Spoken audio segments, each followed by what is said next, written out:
Bueno, estamos acá con gente joven. Gracias.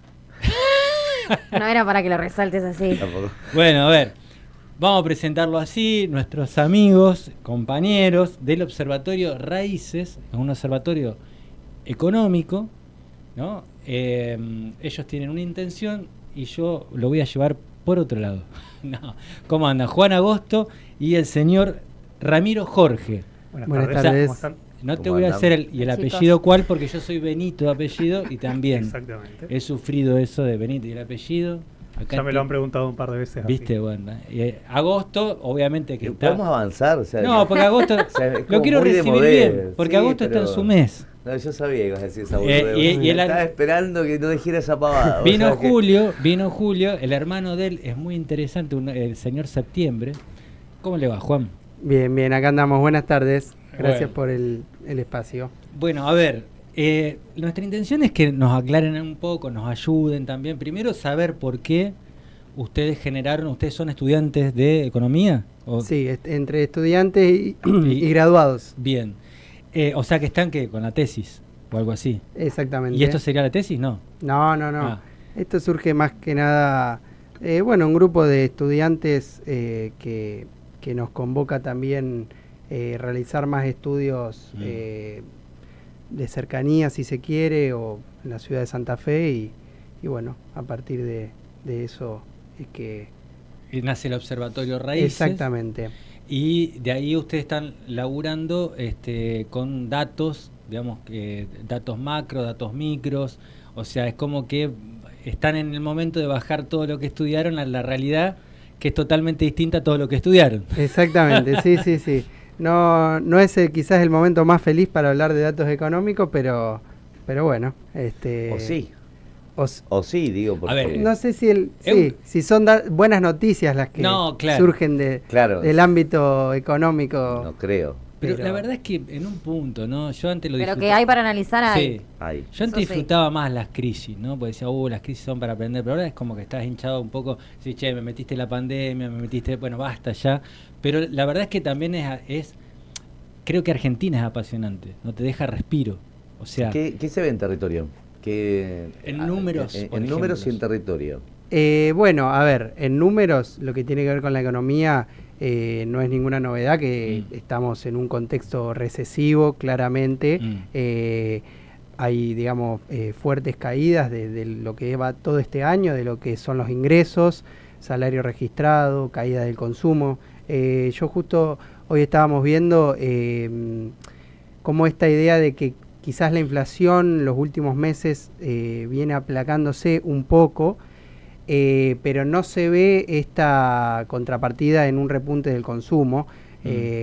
Hay fuertes caídas en lo que tiene que ver ventas de supermercado, sobre todo teniendo en cuenta que esa venta por ahí no es como quizás otras áreas como el ocio o demás que son quizás más fáciles de recortar. Estamos hablando de caídas entre el 15 y el 25%, si lo medimos contra el mismo periodo del año pasado. Así que bueno, esos son algunos datos que estábamos viendo. Ahora se está sumando una problemática que es relativamente nueva, porque si hay algo que venía zafando era el empleo, y este año ya se empieza a ver que empieza a crecer como una de las principales problemáticas en el día a día de la gente, ¿no? Claro. Ya hay una elevada tasa de desempleo y bueno, hay algunos datos que se desprenden de números quizás alarmantes en lo que es destrucción de empleo. Yo otra de las cosas que por eso a Ramiro también le había pedido, no sé si le tiré un strike medio que se la puse en la cabeza, pero que era tratar de avanzar y de trabajar un poco con lo que es la educación financiera, pero en este caso sería la comunicación financiera, para entender algunas cuestiones de las que el que nos está escuchando puede defenderse de alguna manera, ¿no? De una etapa recesiva, que uno dice, bueno, la podés criticar, podés no estar de acuerdo con digamos, el nivel o la estructura de este gobierno, la forma, la ideología, pero está acá. Entonces, bueno, por ejemplo, ¿qué hacemos? Hablábamos, por ejemplo, de, bueno, en la economía, de que se empieza también las personas a decir, bueno, antes lo metías en un plazo fijo, si te sobraba alguito, o si tenías digamos, un ahorro, y hoy ya el plazo fijo no lo podés usar, porque si lo usás estás perdiendo igual. Sí, bueno, particularmente la situación, como decía Juan, en términos macroeconómicos, no parece que hayamos tocado piso, y eso es alarmante en el sentido de ¿Eso que... creen ustedes por el tema de los datos? Es que los datos, sí. los últimos datos que se difundieron a nivel agregado nacional son de junio, y los datos de junio fueron levemente peores en varios indicadores que los de mayo, entonces como que en mayo había un cierto repunte. Hoy estamos mejor que abril. Claro, peor que en mayo. Igual que en mayo. Un poquito peor que mayo, pero bueno, la cosa no termina de repuntar del todo, y en este sentido la inflación juega un papel muy importante, porque la inflación afecta de manera transversal básicamente todos los aspectos de la vida económica de la gente. Primero por esto que mencionás, el hecho de decir, bueno, la inflación va minando tu poder adquisitivo, y si tu salario no se ajusta al ritmo de la inflación, vas a poder ir comprando cada vez menos, no hay ninguna duda. Tergiversa un poco lo que es, o le pone un poco de ruido a lo que son las decisiones económicas de inversión a futuro, porque yo digo, bueno, actualmente, ¿qué decisión puedo tomar de acuerdo a lo que preveo en el futuro? Si la inflación es del 40% anual, hay un conjunto de decisiones, y la inflación es del 300%, la cosa es totalmente distinta. Y bueno, habíamos más o menos armado algún dato sobre lo que es, precisamente porque uno dice, bueno, si yo pongo un plazo fijo pierdo, pero cuantificar un poco cuánto pierdo para que uno se dé idea de lo difícil que es a veces mitigar los efectos de una recesión económica, en el sentido de que uno dice, bueno, mi poder adquisitivo no se ajusta porque no hay margen para que los sueldos aumenten al ritmo de la inflación, y además tengo una inflación altísima, por lo que si no me cubro estoy al horno. Tomando como referencia datos del año pasado a hoy, es decir, ¿qué hubiera pasado si yo el año pasado me hubiese hecho esta pregunta de voy a invertir, tengo, no sé, 1.000 pesos y los voy a poner en un plazo fijo y voy a esperar a ver qué rendimiento me da? La inflación del año pasado a hoy indica que 1.000 pesos del año pasado son 3.640 pesos de hoy. 1.000 pesos. En julio contra julio. Sí. 1.000 pesos son 3.000. No el número exacto es. Es 3.634,46. Eso valían en julio de este año 1.000 pesos del año pasado. ¿Qué alternativas hubiese podido tener yo el año pasado si tenía 1.000 pesos? Ajustarlos por inflación. Por el momento vamos a dejar de lado eso, porque en principio no se puede. Es decir, yo no puedo depositar esa plata y decir, listo, me van a pagar lo que suba la inflación. Hay algunos instrumentos que pagan parecido, pero hoy vamos a centrarnos en los que toda la gente, todo el mundo... Por ejemplo, el plazo fijo UVA podría haber sido, pero ¿quién sabía que iba a estar? Exactamente. Entonces, uno dice, bueno, si yo no hubiera hecho absolutamente nada y me hubiera quedado con los 1.000 pesos sin invertir en absolutamente nada, hubiera perdido casi el 75% del poder adquisitivo de mis 1.000 pesos. Si hubiese puesto un plazo fijo directamente a un año... exactamente, sin reposición, sin nada. Yo tomaba en julio, lo depositaba a un año, hubiera perdido casi 47%, porque acá aparece un concepto que es poco intuitivo, si se quiere, pero cuando uno lo analiza termina dando resultados bastante prácticos, que es, si yo deposito 1.000 pesos hoy y los saco dentro de un año, voy a tener mucho menos que si los deposito hoy, los saco en un mes y lo vuelvo a poner, que la tasa activa y la tasa... La efectiva y la nominal. Exactamente. Bueno, el primer caso es deposito y venía en julio del 2024 a retirar. Mi ganancia hubiera retirado 1.900... Más que tu ganancia, porque uno habla de la menos pérdida. La menos pérdida hubiese sido rescatar del banco 1.933 pesos casi, y bueno, vale 3.600, o sea, perdí ahí el 47%, porque me hice de 1.900 algo que vale 3.600. La otra era depositar a un mes, pero jugar un poco con el tema de la variación de la tasa. Es decir, yo deposito a un mes, pero no reinvierto lo que obtengo, sino que al mes siguiente vuelvo a depositar. Saco la ganancia y deposito 1.000. Saco todo y deposito 1.000. Y en ese sentido, como la tasa de interés va variando, fue variando bastante del año pasado ahora. Recordemos que en ese momento estaba a 130. Hace un año estaba en torno a 70, llegó 70. A 135, bajó a los números que está actualmente, que son más o menos 40. Sí. En ese caso hubiéramos perdido más todavía, porque la tasa de 60 del año pasado, de julio, más que compensaba la de 40 de hoy. Aunque tocó valores muy altos, bajó muy rápido. Claro. Y la mejor inversión con plazo fijo que se podía hacer era esta de deposito un mes y reinvierto la ganancia. Claro. Pero en ese caso hubiéramos perdido la módica suma de 35% de lo invertido. Claro. Es decir, en cualquier alternativa... Nunca no perdés, entonces. Nunca no perdés.